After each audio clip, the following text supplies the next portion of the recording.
Vamos a la palabra del Señor y les pedí que buscaran sus Biblias. Amén. Y por lo menos quizás en la pantalla pueden quizás ayudarnos. Ahí están viendo el texto. Primera de Samuel, capítulo número 30, verso 6, dice así: en el nombre del Padre, del Hijo y del Espíritu Santo. Y David se angustió mucho, porque el pueblo hablaba de apedrearlo, pues todo el pueblo estaba en amargura de alma, cada uno por sus hijos y por sus hijas. Mas David se fortaleció en Jehová su Dios. Diga conmigo: David se fortaleció en Jehová su Dios. Aleluya. Gloria al Señor. Y afirmando esa palabra, leemos en Efesios capítulo 6, verso 10.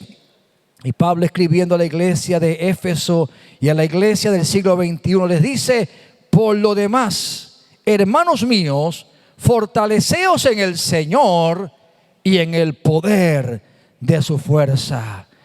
Hermanos míos, fortaleceos en el Señor y en el poder de sus fuerzas. Oramos en esta mañana.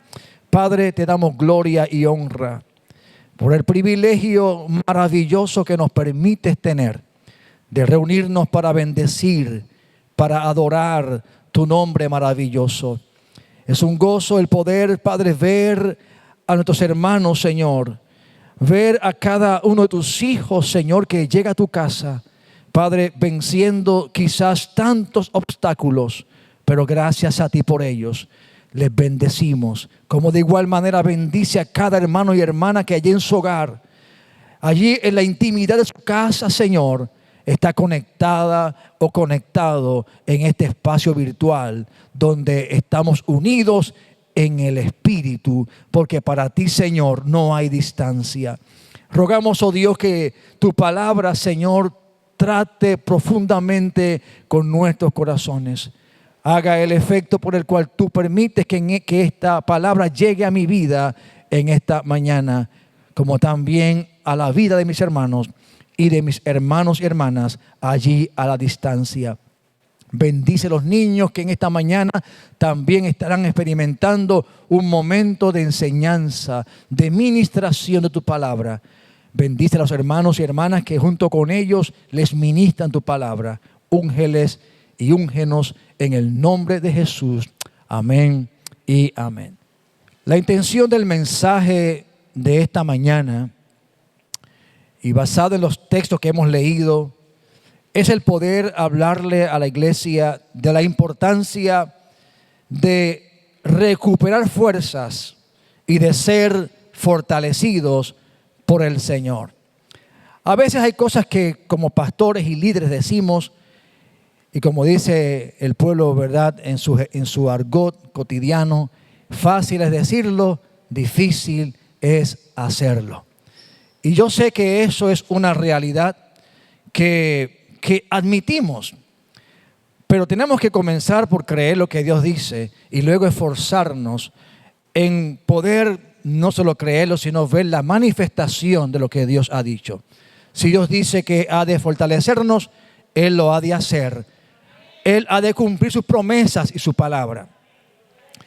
Pero también la Biblia, además de las promesas de Dios, nos da ejemplos. Nos plantea situaciones reales de personajes de carne y de hueso como usted y como yo, que experimentaron, por un lado, las tribulaciones, las angustias, los temores, pero por otro lado, experimentaron la manifestación de Dios en su liberación, en su provisión, en su cuidado.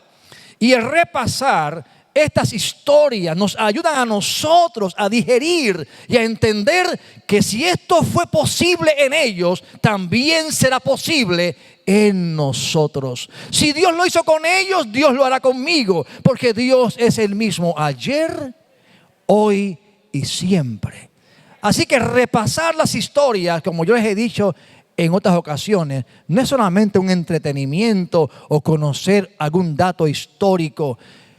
Hablar estas historias es oír el testimonio de Dios a través de estas vidas, diciéndonos, vuelvo y repito, Dios lo puede hacer también contigo. Tú puedes pensar, yo puedo pensar que lo que yo estoy viviendo es algo que nadie otro ha vivido. Y es posible que sea así.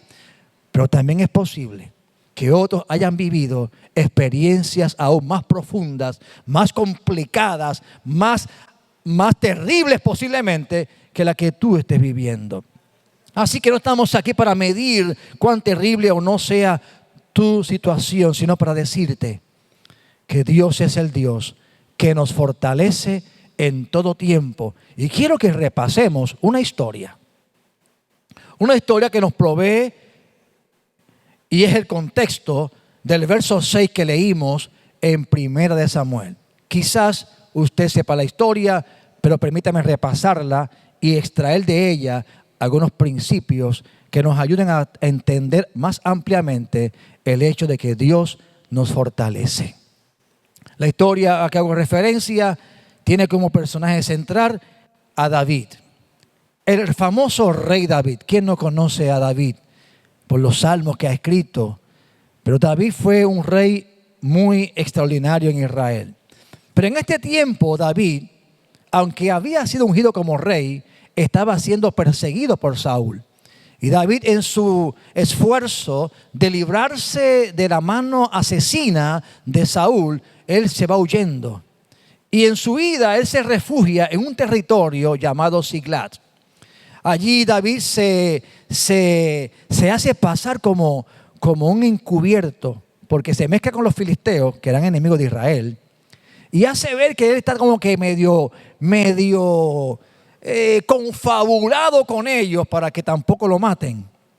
Así que él se gana en una forma estratégica el aprecio de un rey filisteo, el rey Aquis, y él le provee a él un espacio en Siglat.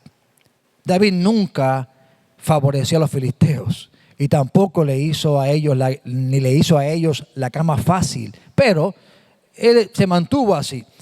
Resulta que los filisteos, algunos sospechan de David y lo ven como que sospechoso. Este es judío, este está entre nosotros, nos va a hacer la guerra posiblemente. Así que estos filisteos, reyes que al igual que Aquis eran enemigos de Israel, deciden que David no debe estar con ellos.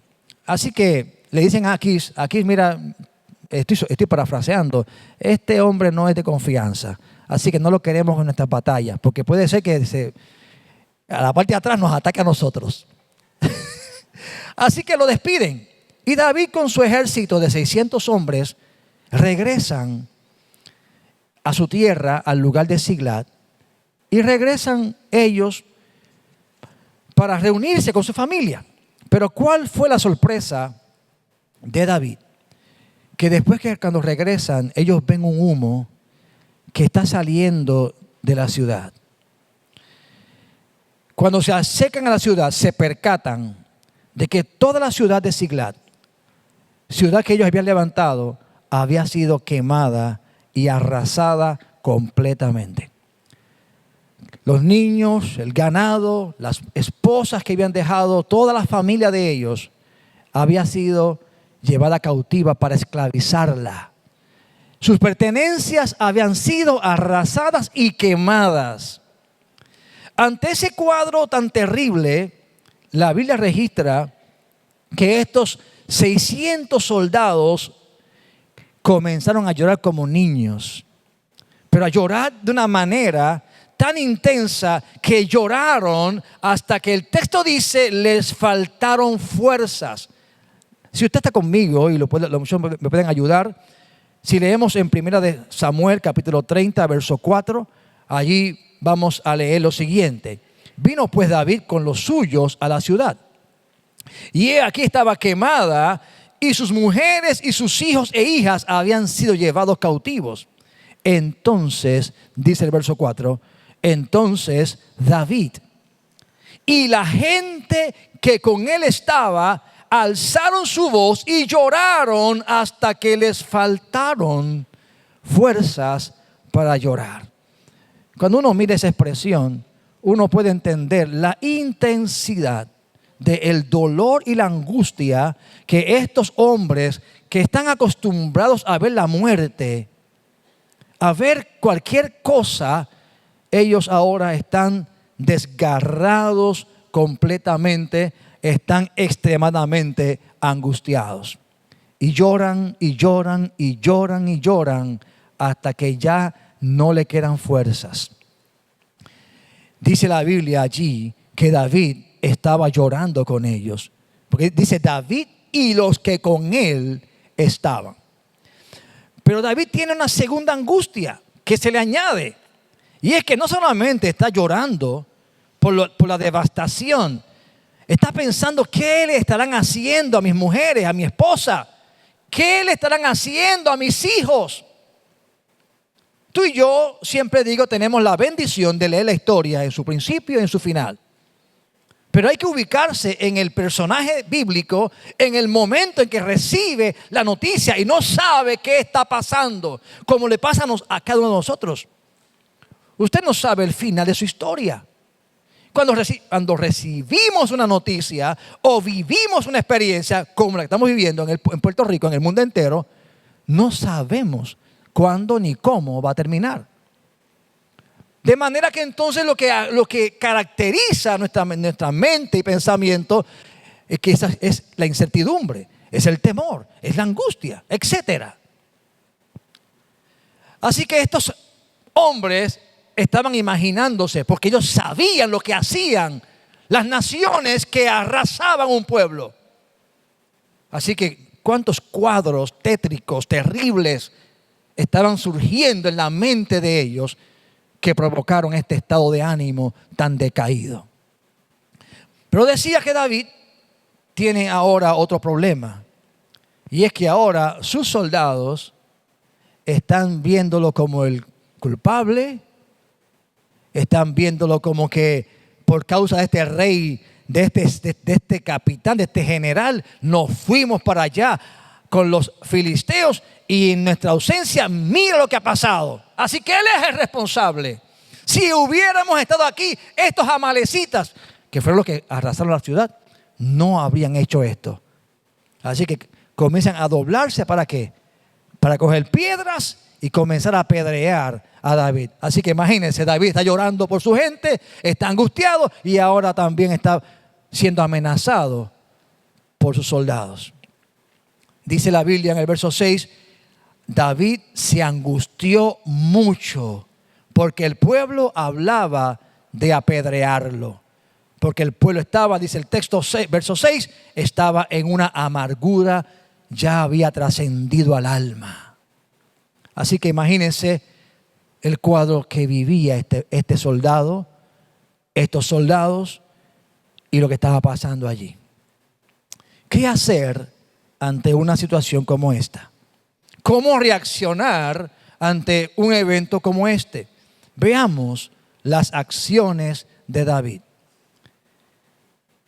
En primer lugar, la primera acción que observamos en David está al final de ese verso 6. David se fortaleció en Jehová su Dios. La expresión hebrea que allí se utiliza o que se traduce como la expresión fortaleció, implica las siguientes expresiones: agarrar, atrapar, ser fuerte. Así que David, cuando observó en quién y en qué aferrarse, encontró solamente una sola cosa: Dios. Él decidió, yo estoy angustiado, estoy llorando que ya no me quedan fuerzas. Y además me quieren matar estos soldados porque piensan que yo soy culpable de su situación. Yo, ¿a dónde voy a mirar? ¿A dónde voy a recurrir? Me parece que el mismo que escribió, alzaré mis ojos a los montes. ¿De dónde vendrá mi socorro? Mi socorro viene de Jehová, que hizo los cielos y la tierra. Así que David miró al cielo. Aleluya. David miró al único que podía ayudarle. no sabía cómo Dios podía resolver su situación. No había una respuesta a eso. Solamente había una cosa: yo sé que alguien me puede ayudar, alguien me puede socorrer. Y dice que él, amén, miró a Dios y dice que se aferró a él, que se aferró y se agarró con fuerzas a él. Lo segundo que hace David es que hace algo muy importante. Llama al sacerdote Abiatar, verso 7, y dice que le pide el éfod. El éfod era un artefacto en la vestimenta del sacerdote, donde se utilizaba para consultar, para hablar con Dios. Era un instrumento, era una pechera con las piedras de las 12 tribus de Israel. Es un misterio ese artefacto, ese utensilio de la vestimenta. Pero el asunto es que todas las veces que alguien quería hablar con Dios, ponía las manos sobre esto y ahí hacía su oración. David hizo esto, tomó el éfod y comenzó a orar a Dios. Y dice el verso 8, y David consultó a Jehová diciendo: perseguiré a estos merodeadores, malhechores. ¿Los podré alcanzar? Esa fue la oración de David. Pero el verso sigue diciendo que Dios le contesta. Dios le habla a David y le dice: síguelos, porque ciertamente lo alcanzarás y de cierto librarás a los cautivos. Es decir, Dios le da una palabra. David está angustiado, repito, está preocupado, pero dice: me voy a fortalecer en Dios. Segundo, voy a orar a Dios. Y Dios responde. Así que él se levanta. Lo tercero que David hace es precisamente eso que he dicho. Él se levanta.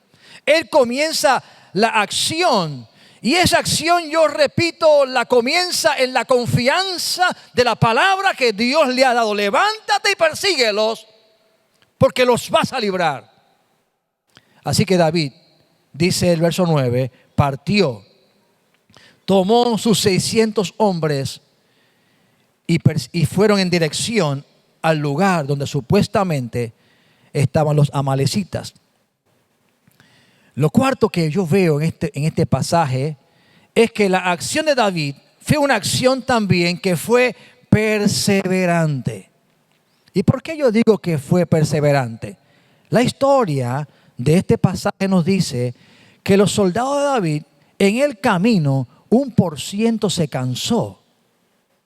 En el verso 10 dice que habían un grupo de ellos que estaban extenuados. Venían de pelear. Vinieron a llorar la angustia de su pérdida y ahora estaban extenuados físicamente y emocionalmente y no pueden continuar. Así que David pudo haber decidido: pues entonces, si no estoy con ustedes, no sigo tampoco yo. Pero ¿qué hizo David? Bien, quédense. Pero nosotros vamos a ¿qué? A continuar. Así que yo veo en esta expresión de David la expresión que les he dicho de la perseverancia. Hay que continuar. Algo nos puede pasar en el camino que puede empeorar la cosa, pero no por eso podemos detenernos. David comienza entonces, sigue el camino, y ya en esta etapa de la historia, David comienza a ver algunas manifestaciones de la respuesta de Dios. La primera manifestación de respuesta de Dios le viene envuelto en una envoltura bien rara. Porque lo que se encuentra en el camino es casi un muerto, un moribundo. Se encuentra con un joven egipcio que está apenas respirando. David hace algo insólito, y es que cuando lo vio, le dio agua, le dio comida, le dio pan, le dio pasas. Y dice el texto en el verso 12 que este joven egipcio cobró vida. Y dice el texto: volvió en él su espíritu. Así que estaba ya a punto de morirse. El asunto es que los versos que siguen, del 13 al 16 describe el diálogo que tiene David con este muchacho. Resulta ser que este muchacho había sido un esclavo de un líder amalecita. Precisamente el joven dice, participamos en un saqueo, y describe el saqueo que hicieron y cómo quemaron la ciudad. Así que este joven había sido participante del saqueo de la ciudad de Siglat, donde David tenía su familia. David no lo mató, lo pudo haber matado. Pero le dice a este joven, ¿tú me puedes ayudar a indicarme dónde está esta gente? Y él le dice, yo te ayudo, primero si no me matas, y segundo si no me entregas a los amalecitas. David coincide con él, no lo mata. Por eso es que yo dije al principio de esta intervención que es una respuesta bien rara. A veces queremos que Dios entre por la derecha y Él lo hace por la izquierda. Y voy al final de esta historia a hacer unas aplicaciones de este pasaje, pero quiero insertar algunas ideas para que usted vaya viendo algunas cosas en esta historia. Así que el joven le indica dónde están ubicados ellos, en qué dirección iba, y David ya ahora, con esta información clave, dirige el grupo al lugar preciso donde están los amalecitas. Cuando llega David al lugar, porque los alcanza, como Dios dijo, los ve a ellos dispersos, están riéndose, están gozando, están ellos allá sin saber y pensar que David ya los había alcanzado. Así que en esta forma desprevenidos, David los ataca. Y dice que la batalla duró mucho tiempo, dice el verso 17, duró desde aquella mañana hasta la tarde del día siguiente. David logra librar a los cautivos. David logra recuperar a su familia y hace huir a 400 soldados amalecitas, sin contar los que ellos habían dado baja en el proceso de la batalla. Y ahí Dios cumple su palabra, que les dijo, tú vas a recuperar a todos los cautivos, a todos los cautivos. Y David recuperó a los cautivos. Pero la historia no termina aquí. David hace algo más, Dios hace algo más con David. No solamente le entrega a David los cautivos, sino que también le entrega a David un botín. ¿Qué es un botín?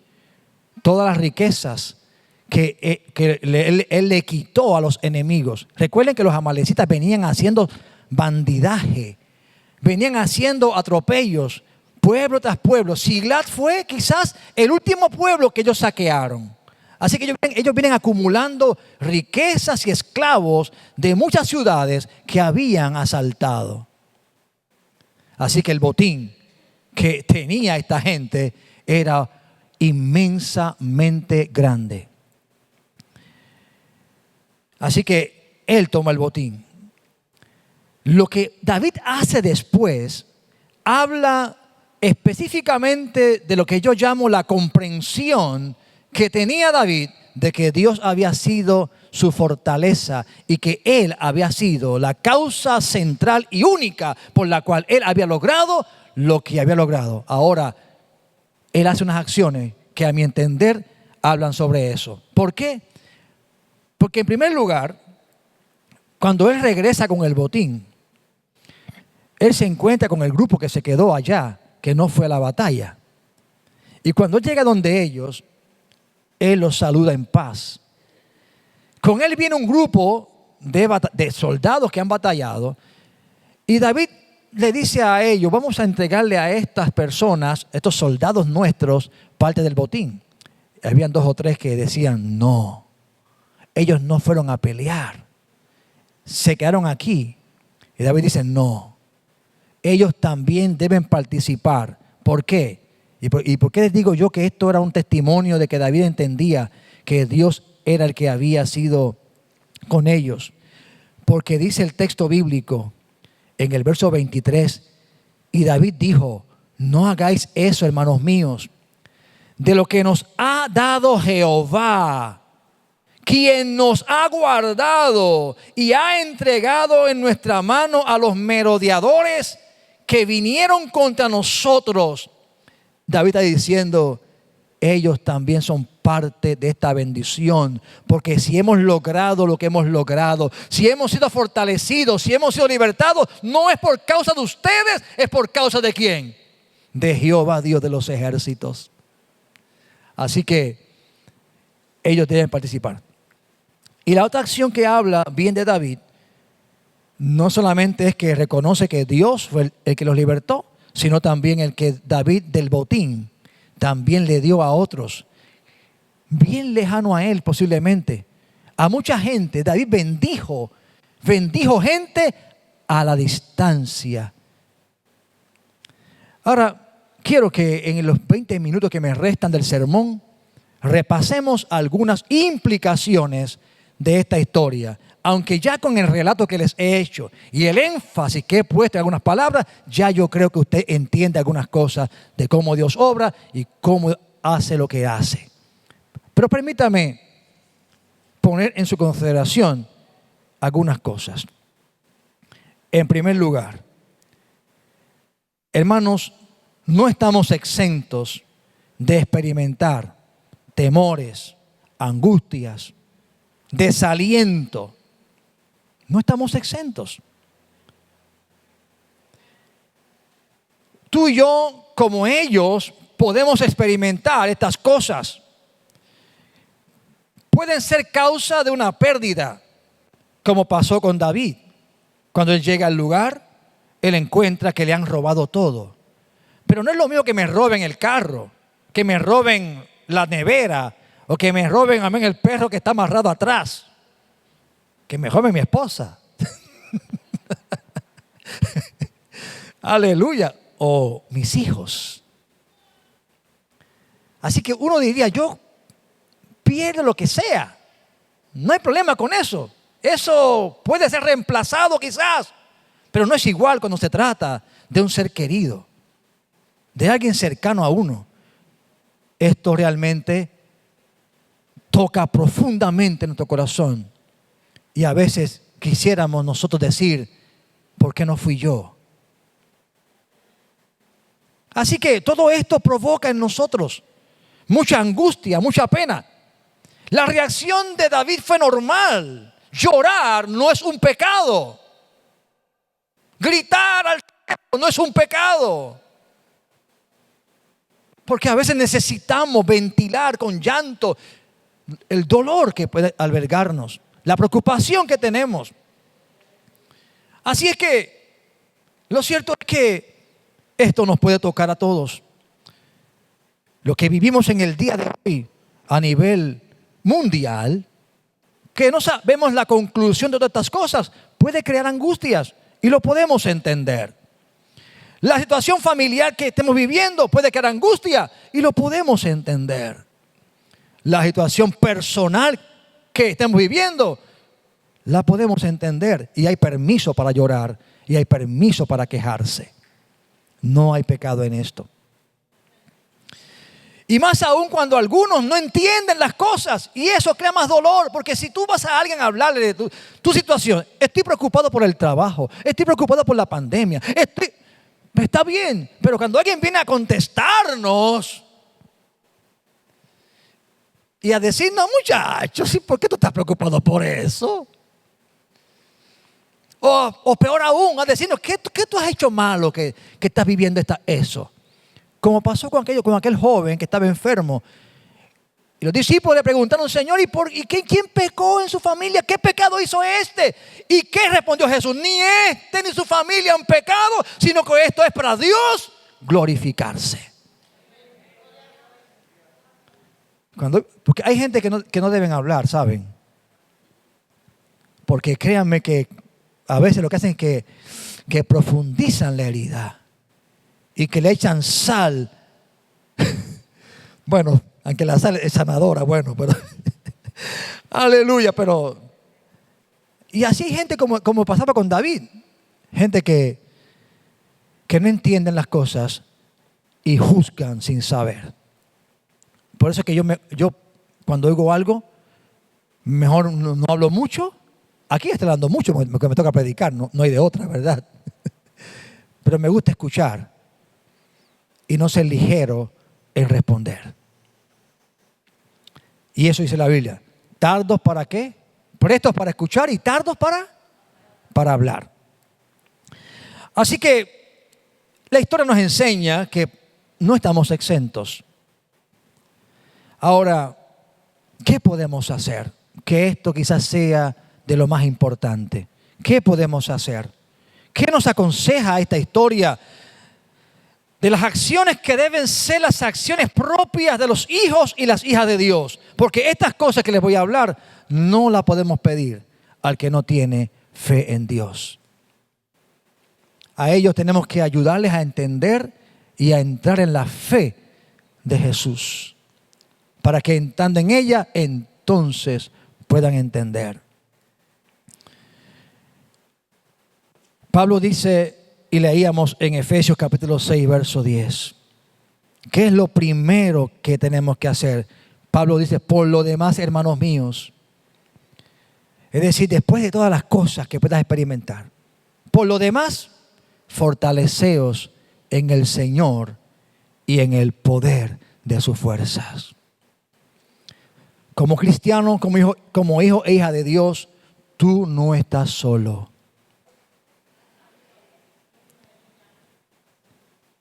Tú tienes de tu parte el recurso más poderoso y único, todopoderoso Dios. Esto no tiene que ver si tú lo sientes o no lo sientes. Si estás llorando o estás riendo. Porque cuando lloramos muchas veces no percibimos su presencia o la creemos lejos de nosotros. Eso no cambia el hecho de que Dios está con nosotros. Él dijo, no les voy a dejar huérfanos. Estaré con ustedes todos los días hasta el fin. Y eso significa hasta el fin. Y el fin todavía no ha llegado.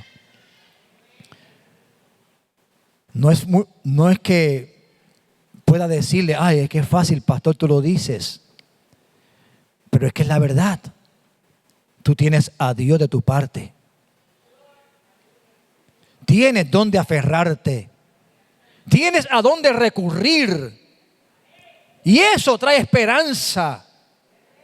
O sea, cuando tú sabes que puedes ir a donde alguien. Si tú, amén. Miren, algo tan sencillo como esto. Estoy en casa cocinando. Bueno, que estoy ahí probando ese asunto de cocinar. Entonces, cuando estoy haciendo todo, me percato de que me falta algo y ya tengo la cosa puesta en la olla y en la estufa. Y ahora, ¿quién puede ayudarme? El vecino. El vecino, porque el vecino vive al frente de casa. Está ahí Aisha y Bradley y digo, Bradley, tiene una lata de salsa que me falta, tienes esto, lo otro. Así que yo cuando yo veo la situación que está la cosa allí, ¿qué yo hago? Pienso en qué, en dónde y hacia dónde voy a dirigir mi solicitud con la certeza de que allí voy a encontrar lo que me hace falta para acabar las habichuelas. Amén. Pienso. Así hacemos todos. Cuando estamos en una situación, pensamos de dónde, cómo, de qué manera. Y qué bueno cuando tú en esas preguntas iniciales encuentras respuesta. Y encuentras no al vecino Bradley con la ala de salsa, encuentras a Dios. Aleluya. Y puedes decir, sí, yo sé, yo he confiado, yo he creído en Dios, en Cristo mi Salvador. Entonces tengo a dónde ir. Aleluya. No sé qué va a hacer Él, no sé cómo lo va a hacer, pero yo sé que yo puedo ir donde Él. Y tengo el derecho de hacerlo porque yo le he confesado como Salvador. Y yo puedo aferrarme a Él porque la sangre de Cristo me cubre y porque Él me dijo, acércate al altar de mi gracia para alcanzar el oportuno socorro. Son sus promesas. Tengo que avanzar. siempre me pasa lo mismo, gloria a Dios. Lo segundo que David hace y que nos refleja la acción propia de un creyente es orar. David recurre a la consulta a Dios, a la acción de clamar, de buscar en oración una respuesta. Y esto es una gran lección. No podemos movernos y accionar solamente por lo que sentimos. Tenemos que movernos bajo la confianza de que Dios tiene una palabra para nosotros y que esa palabra es certera. Mire, lo peor que podemos hacer es que cuando estamos envueltos en una situación difícil, accionar sin orar. Hacer sin oración. Movernos sin hablar con Dios. Estamos, gloria a Dios, haciendo lo incorrecto. Porque ¿quién sabe mejor mi situación que Dios mismo? Entonces, por más desesperado que estemos, por más proacción que seamos, no lo hagamos sin orar. Yo creo firmemente y me afirmo en que las acciones subsecuentes, las siguientes acciones de David, fueron certeras porque había orado a Dios. Y lo primero que recibe David cuando ora al Señor es una palabra, un entendimiento de Dios. Por eso cuando estamos en situaciones difíciles, tenemos que movernos a orar. Señor, mira esta situación. Y mire, y yo siempre le digo a las personas que cuando oren, miren, pues pueden orar gritando, llorando, pataleando, quietos, como sea. O sea, Dios no se va a alterar, ni se va a molestar porque Él conoce tu situación. Pero dísela, hablemos con Él. Les decía que las acciones subsiguientes de David pudieron haber sido hechas en la forma correcta porque David había orado. Tenía discernimiento y tenía una palabra de Dios. Cuando uno se mueve con una palabra de Dios, no es que en el momento se resuelve el problema, sino es que uno adquiere confianza, adquiere lo que hemos dicho, fortaleza, para esperar lo que Dios ha de hacer. David recibió una palabra de Dios. Persíguelos y los vas a libertar. Usted y yo hemos recibido promesas de Dios. No de un hombre, no de una institución, no del gobierno, de Dios. Y Él dice que puede pasar el cielo, puede pasar la tierra, pero su palabra permanece para siempre. Su palabra permanece para siempre. Y amados, nosotros podemos dedicar sermones a probar la fidelidad de la palabra de Dios. Hay libros que se han escrito para denigrar, para hacer pensar al lector que esta palabra es un libro muerto. Pero, amado, hay mucho más evidencia para decir que no es un libro muerto, que Dios cumple su palabra.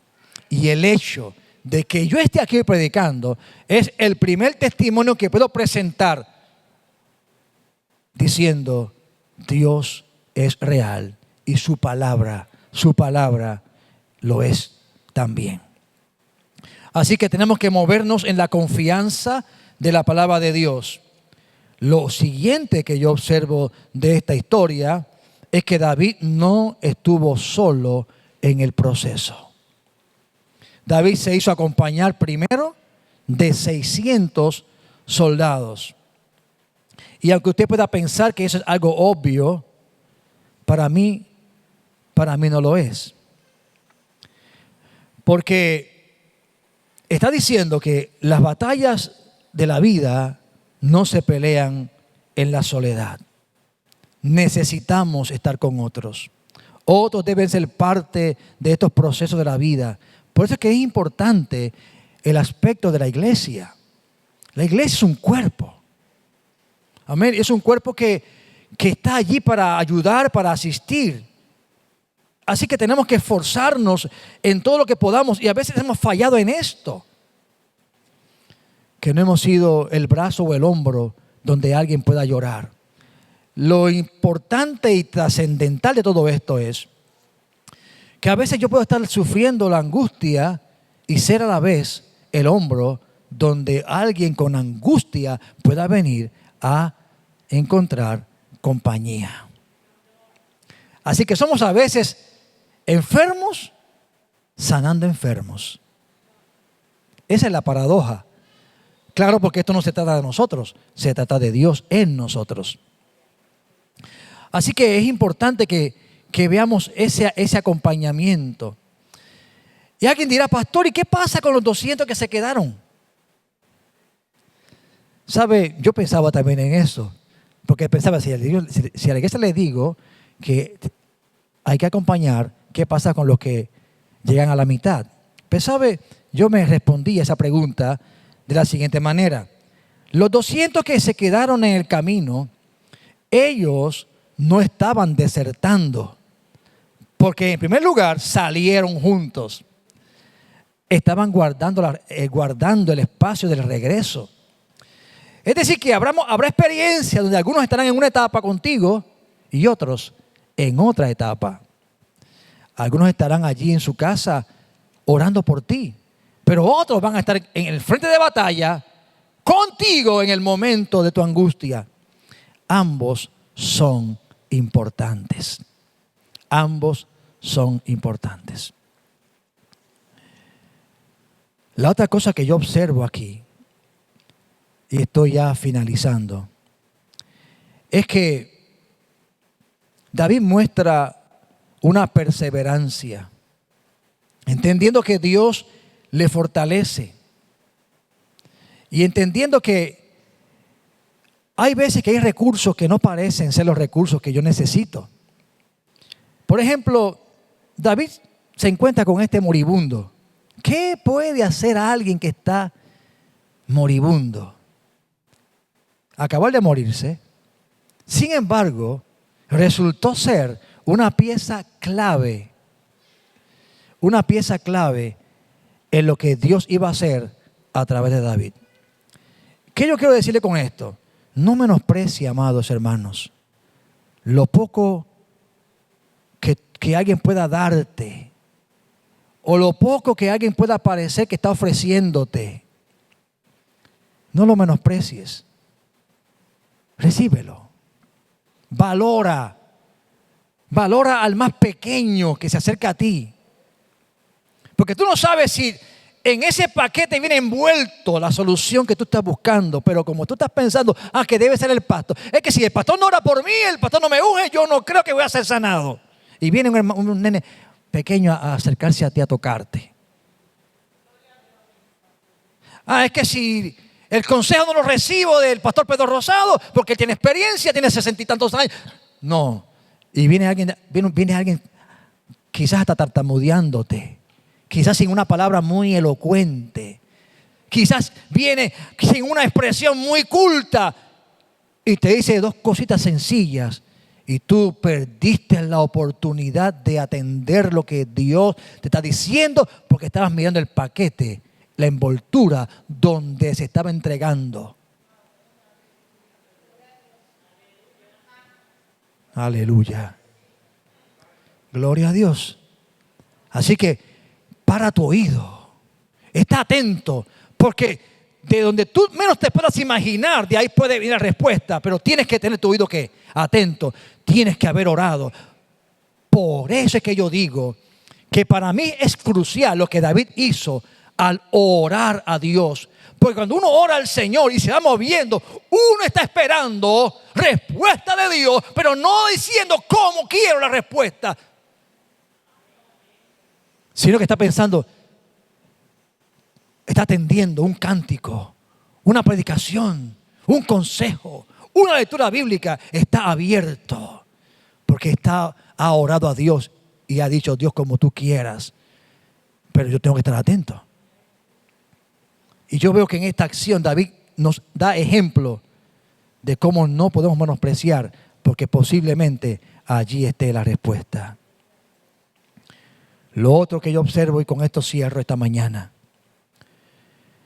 es que David, cuando Dios ha contestado, él celebra. Y yo veo aquí la importancia de dar testimonio de lo que Dios ha hecho en nosotros.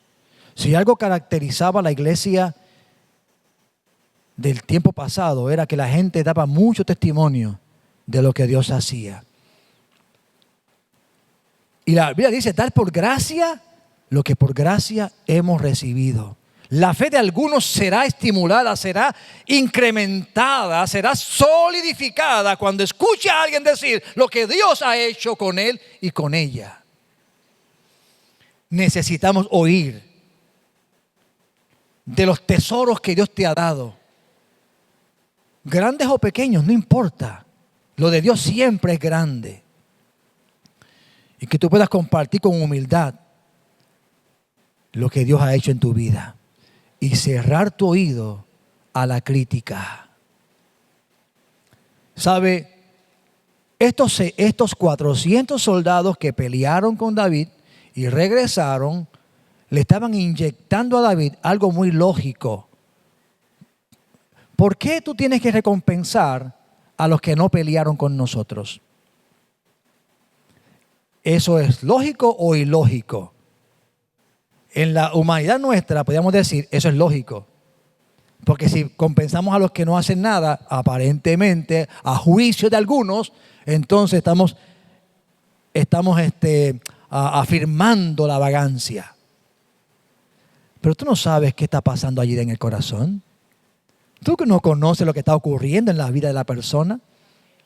Es más, tú no sabes si esa persona esa mañana se levantó a orar por ti. Solo Dios conoce el corazón.